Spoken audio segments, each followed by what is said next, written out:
नमस्कार दोस्तों, होम्योपैथी की पाठशाला में आपका फिर से बहुत बहुत स्वागत है। और ये जो पाठशाला है वो काफ़ी दिनों बाद आ रही है। तो आज की पाठशाला में हम सीखेंगे कि अगर आपको एक डिसीज़ के बारे में पता है, मान लीजिए कि आपके पास कोई पेशेंट आए हुए हैं और उनको रूमेटॉइड अर्थराइटिस या अस्थमा जैसी बीमारी है, तो कैसे हम उस बीमारी की कुछ इम्पॉर्टेंट मेडिसिन्स के बारे में जानें और कैसे हम एक मेडिसिन सेलेक्ट कर सकते हैं उस बीमारी के लिए। तो थेरापेटिक पॉइंट ऑफ व्यू से देखेंगे कि कैसे हम एक थेरापेटिकली एक डिसीज़ को ठीक कर सकते हैं, एक पेशेंट को ठीक कर सकते हैं और कैसे बहुत ही बढ़िया मेडिसिन चूज़ कर सकते हैं बहुत ही आसानी से।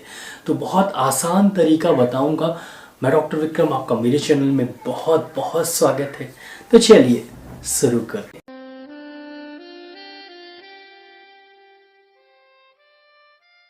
तो दोस्तों, सबसे पहले आपको जो ज़रूरत पड़ेगी वो है एक बुक की, और वो बुक है विलियम बोरिक की मटेरिया मेडिका एंड रिपर्टरी। दोस्तों, ये बुक कंप्लीट बुक है। अगर आप होम्योपैथिक मेडिसिन या होम्योपैथिक प्रैक्टिस करते हैं तो आप ज़रूर, आपके पास ये बुक होनी चाहिए। और ख़ासकर अगर आपकी होम्योपैथिक क्लिनिक है तो ज़रूर आपके पास ये बुक होनी चाहिए। ये है कि देखिए, अगर आपके पास कोई एक पेशेंट आते हैं और आपके पास पेशेंट आके क्या बताएंगे, अपनी बीमारी के बारे में बताएंगे, तो बीमारी की आपको कुछ इंपॉर्टेंट मेडिसिन के बारे में पता होना चाहिए। तो कैसे आप पता कर सकते हैं, बहुत ही सिंपल तरीका है दोस्तों। इस बुक में आपको दो पार्ट, मोस्टली 3-4 पार्ट हैं, लेकिन मोस्टली इसके 2 पार्ट हैं। पहला पार्ट है जहाँ पर मटेरिया मेडिका पार्ट है, जहाँ पर मेडिसिन के बारे में बताया गया है, और दूसरा पार्ट वो है रिपर्टरी का पार्ट, जहाँ पर डिसीज़ की कुछ इंपॉर्टेंट होम्योपैथिक मेडिसिन बताई हुई है।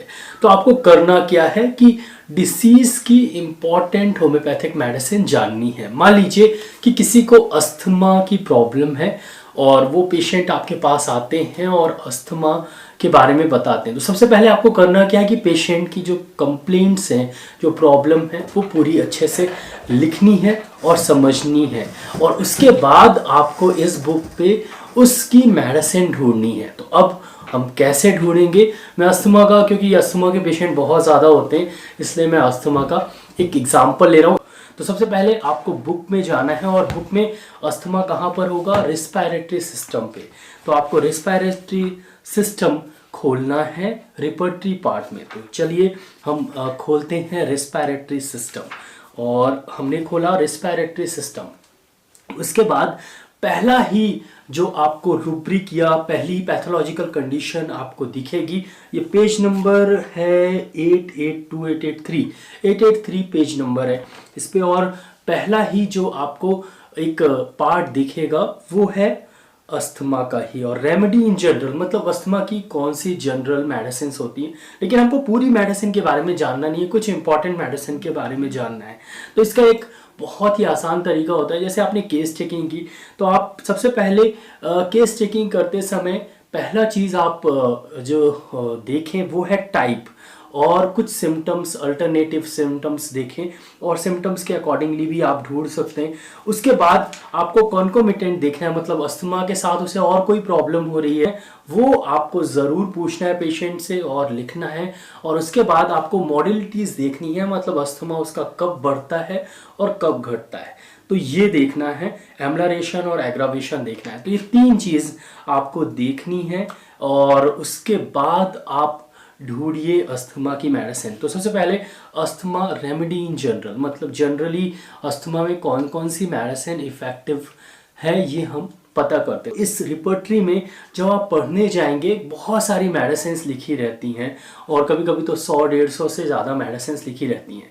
तो इसमें से जो इम्पोर्टेंट मेडिसिन है लिखी रहती है, और इसमें जो लेटर होता है वो 3rd लेटर, मतलब कर्सिव राइटिंग में स्मॉल, और उसके बाद कैपिटल और कर्सिव। तो कर्सिव राइटिंग में इसमें लिखा जो रहता है वो बहुत इंपॉर्टेंट मेडिसिन होती है। तो चलिए हम सीधा कर्सिव राइटिंग, और जो बहुत अलग से आपको दिखेगा, बहुत स्मॉल कर्सिव राइटिंग, और आपको दिख जाएगा, आप पढ़ पाएंगे। और मैं फोटो लगा देता हूँ तो आपको वहाँ पर टिक करके भी दिखा दूंगा कि कैसा ये दिखता है। तो इसमें जो सबसे इम्पॉर्टेंट मेडिसिन बताई गई है वो ए से अल्फ़ाबेटिकल रहती है, और अल्फ़ाबेटिकल ही मैं आपको बता रहा हूँ, ए से लेकर जेड तक। तो जनरल में एकोनाइट बहुत ही अच्छी मेडिसिन है। अब आपको करना क्या है कि पहले मेडिसिन लिख लेनी है। तो एकोनाइट इंपॉर्टेंट मेडिसिन इसमें लिखी हुई है। दूसरी जो है वो आर्सेनिक एल्बम लिखी हुई है। तीसरी ब्लाटा ओरिएंटलिस लिखी हुई है, और ब्लाटा ओरिएंटलिस आप देखेंगे तो बहुत ही जो है इम्पोर्टेंट मेडिसिन है। आगे जो मेडिसिन है वो है कार्बोवेज लिखी हुई है। तो ये सब मेडिसिन आप नोट डाउन कर लीजिए या आप याद कर लीजिए दिमाग में, और कार्बोवेज लिखी हुई है।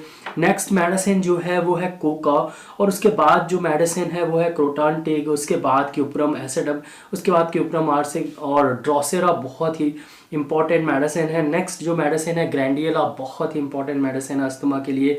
और उसके बाद हाइड्रोलिक एसिड उस बहुत ही इंपॉर्टेंट मेडिसिन है। उसके बाद इपिकॉक बहुत ही इंपॉर्टेंट मेडिसिन है। काली मिर्च क्रोमियम ये भी बहुत ही इंपॉर्टेंट मेडिसिन है। आगे चलते हैं, काली आयोड ठीक ठाक मेडिसिन, लेकिन इसमें इंपॉर्टेंट लिखा हुआ है काली नाइट्रिकम, ये भी इंपॉर्टेंट मेडिसिन है, लेकिन अस्थमा आपको पढ़ना पड़ेगा।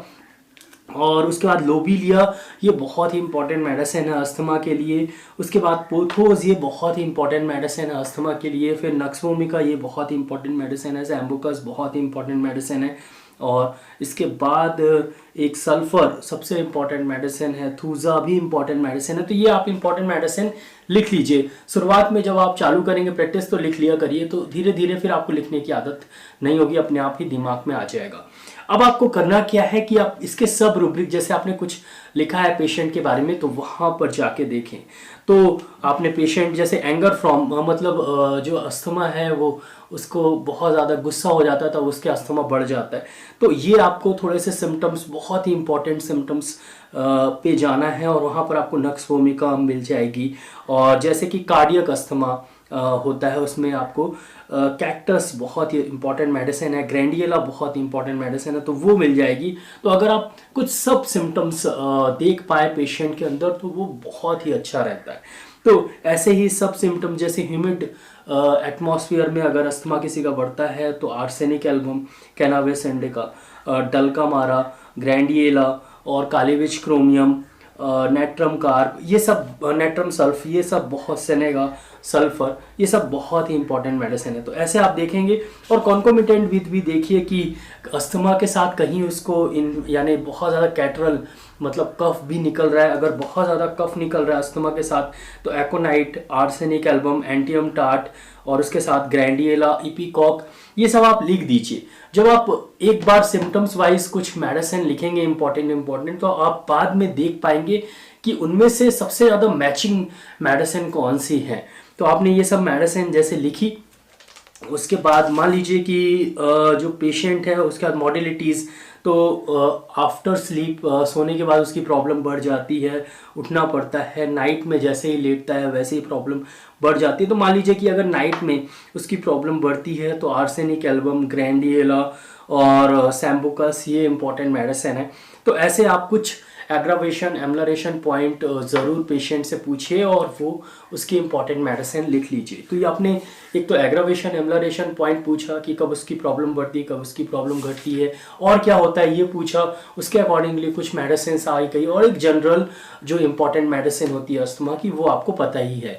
तो आपको करना क्या है कि इन ग्रुप ऑफ मेडिसिन में आप देखिए कि सबसे ज़्यादा मैच कौन सी हो रही है, और जो मैच होती है वो मेडिसिन को आप उठा के सीधा इसी बुक से जो इसकी मटेरिया मेडिका है, जैसे कि मान लीजिए इपिकॉक मैच हो रही है तो ये इपिकॉक लिखी हुई है और इपिकॉक आपको लग रहा है कि अच्छी मेडिसिन है इसके लिए, पेशेंट के लिए, अस्थमा के लिए, तो उसका रिस्पिरेटरी सिस्टम जाके आप पढ़ लीजिए। और उसको जब आप पढ़ेंगे तो आपको पेशेंट के सिम्टम से मिलते जुलते या काफ़ी कुछ मिलते या बहुत कुछ मिलते सिम्टम्स उसमें पढ़ने को मिलेंगे। अगर पढ़ने को मिलते हैं तो मतलब वो मेडिसिन पेशेंट के लिए बहुत ही इंपॉर्टेंट, बहुत ही अच्छी मेडिसिन रहेगी, तो आपको वो मेडिसिन देनी है।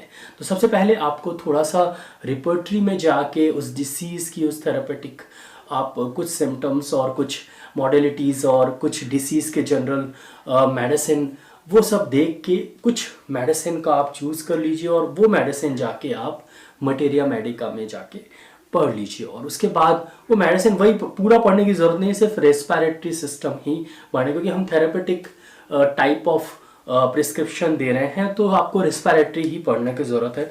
तो आपके पास या 1 या 2 मेडिसिन आ जाएगी। अगर एक बेहतर मेडिसिन आपको मिल गई है तो आपको उसी बेहतर मेडिसिन के साथ आगे बढ़ना चाहिए और उसको देना चाहिए। अब उसे दे कैसे, तो आप देखिए कि क्रॉनिक है कि एक्यूट है। अगर क्रॉनिक है तो थोड़ी सी हायर पोटेंसी जैसे कि 30 या 200 पोटेंसी में देना चालू करिए। या एक्यूट है तो आप देखिए कि बहुत ज़्यादा एक्यूट है तो फिर आप उसे 6 पोटेंसी में दीजिए। एक्यूट और क्रॉनिक के बारे में जानना है तो इस पर मेरे वीडियोस है, आप देख सकते हैं। एक्यूट मतलब तुरंत हुई वाली बीमारी जैसे कि बुखार, सर्दी, खांसी, और क्रॉनिक मतलब जैसे बहुत दिनों से बीमारी है जैसे कि अस्थमा, बीपी, डायबिटीज़। तो एक्यूट है तो थोड़ा सा लोअर पोटेंसी दीजिए जैसे कि 6 या 30 CH, और क्रॉनिक है तो थोड़ा हायर पोटेंसी जैसे कि 30 CH, 200 या 1 M पोटेंसी दीजिए। कुछ मेडिसिन जो हैं वो मदर टिंचर में ज़्यादा इफेक्टिव होती है जैसे कि ब्लाटा ओरिएंटलिस मदर टिंचर या ग्रैंडियला मदर टिंचर, तो इन्हें मदर टिंचर्स में ही दीजिए तो ज़्यादा अच्छे रिजल्ट्स आपको मिलेंगे। तो आपको कुछ ग्रुप ऑफ मेडिसिन मिल सकती है। तो ऐसे में आप कर सकते हैं कि एक जो सबसे बेहतरीन मेडिसिन है उसे आप डाइल्यूशन में दे दीजिए और कुछ मेडिसिन सपोर्टिव मेडिसिन में दे दीजिए जैसे कि ब्लाटा ओरिएंटलिस दे दिया अस्थमा के कंडीशन में, या ग्रैंडियला या पोथोस जो कि मिल रही थी, और अच्छे रिजल्ट्स आपको मिलेंगे उसमें देने से और पेशेंट जल्दी ठीक हो जाएगा। तो ऐसे करके आप कुछ ग्रुप ऑफ मेडिसिन सेलेक्ट कर सकते हैं और जिससे आपका नॉलेज बढ़ सकता है और प्रिस्क्रिप्शन में जो है वो धीरे धीरे इतना आ जाएगा। ये शुरुआती मैंने बताया, और उसके बाद धीरे धीरे इतना आ जाएगा कि आपको ज़्यादा पढ़ने की ज़रूरत भी नहीं पड़ेगी और फटाफट आप पलटाएंगे, फटाफट मेडिसिन प्रिस्क्राइब कर देंगे और रिजल्ट्स भी बहुत ही अच्छे मिलेंगे।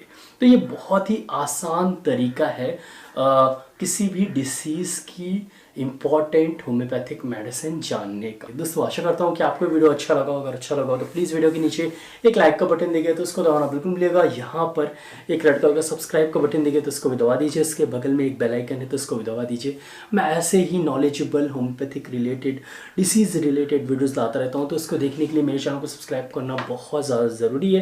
दोस्तों नीचे एक शेयर की बटन दिखेगी, ज़रूर इस वीडियो को शेयर करिएगा और नीचे कमेंट सेक्शन है मैसेज ज़रूर करिएगा। दोस्तों इस वीडियो को लाइक शेयर सब्सक्राइब करने के लिए बहुत बहुत धन्यवाद। आज के लिए बस इतना ही, कल फिर मिलते हैं। जय हिंद, जय भारत, धन्यवाद, थैंक यू सो मच।